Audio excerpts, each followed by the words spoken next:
Power rarely appears threatened when its institutions are still functioning. Orders continue to move through administrative channels. Officials remain in office. Ceremonies proceed as expected. Public declarations project confidence. Yet authority can begin losing something essential long before it loses power itself. It can lose the ability to respond honestly to changing conditions. When leaders start managing appearances, decisions increasingly serve perception rather than adaptation. The purpose is not always deception. Often it begins as preservation. Stability must be maintained. Confidence must be protected. Legitimacy must remain visible. But each effort to protect authority's image can quietly reduce its flexibility. Few examples reveal this tension more clearly than the final decades of the Soviet Union under Leonid Brezhnev. During this period, the Soviet state remained one of the most powerful political systems in the world. Its institutions functioned. Its borders remained secure. Its administrative machinery continued operating across 11 time zones. Yet, beneath that appearance of continuity, authority was becoming increasingly concerned with preserving the appearance of control rather than confronting the pressures accumulating beneath it. By the late 1960s and early 1970s, the Soviet leadership governed through an immense structure of ministries, party committees, regional administrations, and state enterprises. Brezhnev presided over a system designed to reward stability after the upheavals that had characterized earlier decades. Predictability became a political asset. Officials advanced through caution rather than experimentation. Administrative success increasingly meant avoiding disruption. On the surface, the arrangement appeared effective. Industrial production continued. Military capabilities expanded. The Soviet Union remained a global superpower. Party congresses projected confidence and continuity. Public reports emphasized achievement. Statistical targets were routinely announced and celebrated. Yet pressure was accumulating inside the system's methods of governance. Economic growth was slowing. Technological innovation lagged behind competitors. Regional inefficiencies multiplied. The scale of administration made accurate information increasingly difficult to obtain. These challenges required adaptation. Adaptation, however, carried risks. Acknowledging problems could imply that previous policies had failed. Significant reforms could unsettle established interests.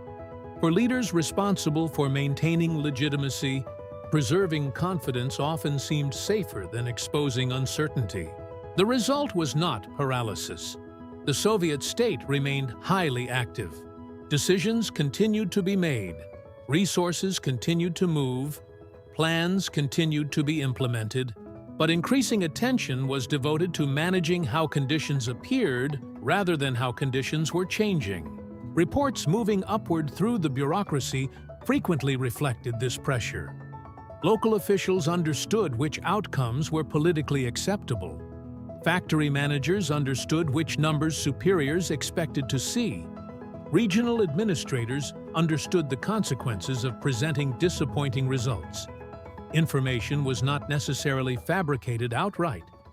More often, unfavorable details were softened, delayed, or framed in ways that preserved the appearance of success. As reports became more reassuring, leaders received a narrower picture of reality. The problem was not ignorance, it was distortion. Authority still gathered information, yet each administrative layer possessed incentives to reduce visible friction before it reached higher levels. Workers continued meeting production requirements on paper while shortages appeared elsewhere in the system. Consumers encountered growing inconsistencies between official descriptions and daily experience. The state remained present, but certainty became harder to sustain. The leadership responded through familiar methods. Additional directives were issued. New targets were established. Oversight mechanisms expanded. Administrative adjustments attempted to improve performance without fundamentally altering existing structures. Each response preserved continuity. Each response also protected the political legitimacy invested in the system itself. A subtle shift occurred. Success became increasingly defined by the absence of visible disruption. Stability itself became evidence of effectiveness. Problems that could not be solved immediately were often managed administratively rather than confronted structurally. Pressure remained contained, but it did not disappear. As the decade progressed, the gap between appearance and adaptability widened. International competition demanded innovation. Economic complexity demanded flexibility.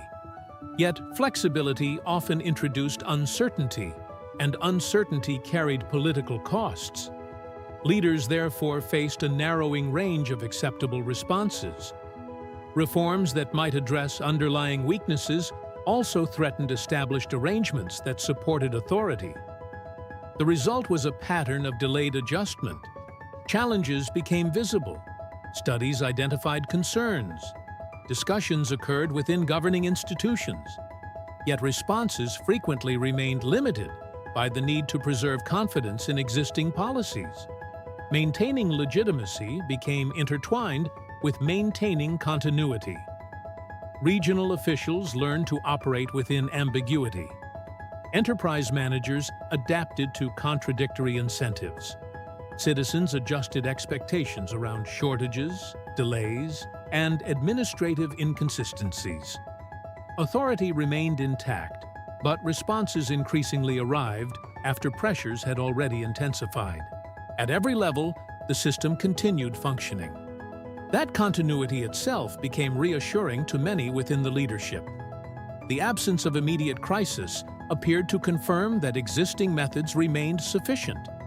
Yet, the very mechanisms preserving stability also reduced the system's capacity to recognize how much adaptation was being postponed. By the early 1980s, visible limits were becoming more difficult to manage.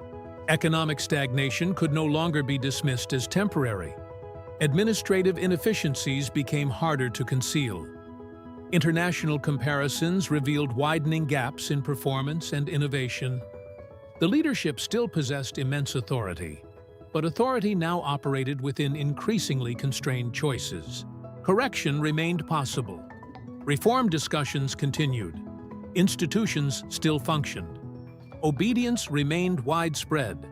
The state retained vast resources and administrative reach. Yet confidence within the governing structure became increasingly dependent on maintaining appearances that fewer participants fully believed. What emerged was not collapse, but a narrowing horizon.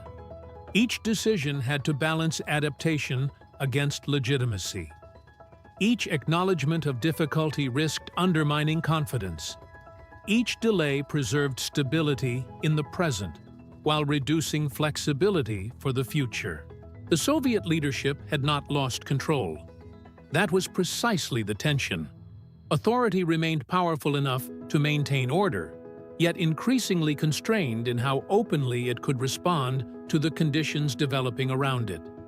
The system continued moving forward, but its ability to adjust was becoming harder to distinguish from its determination to appear unchanged. Perhaps this is one of the quieter pressures that appears throughout history.